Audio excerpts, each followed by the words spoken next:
PiCoin is a digital cryptocurrency associated with the Pi network. It was developed with the goal of creating a decentralized, user-friendly cryptocurrency that anyone can mine using their mobile device without the need for expensive hardware. PiCoin, also known as Pi, operates on the Pi network and aims to create an inclusive peer-to-peer digital currency accessible to all. It was launched on 14 March 2019, which is known as Pi Day, by founders Dr. Nicolas Kokkalis, Dr. Chengdiao Fan, and Vincent McPhilip, who are graduates from Stanford University. One of the key features of PiCoin is mobile mining. Unlike Bitcoin, which requires massive computational power to mine, PiCoin can be mined using a mobile app without draining battery life.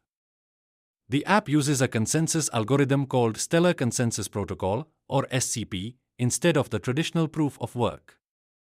The user-friendly experience is another highlight of Pi network, as it aims to make cryptocurrency accessible to non-technical users. The app is simple to use, and users only need to log in once a day to continue mining.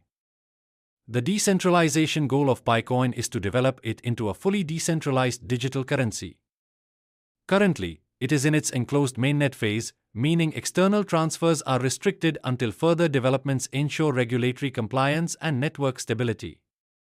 Additionally, users validate transactions through a social security circle, which adds a layer of trust and security. Mining Pi is free, with no initial investment required, as the goal is to democratize cryptocurrency mining. Looking to the future, the open mainnet will launch once the network stabilizes and regulatory concerns are addressed, allowing for external exchanges. The success of PiCoin will depend on user adoption, partnerships, and practical applications. The team emphasizes the importance of regulatory compliance with global financial regulations to ensure a smooth launch.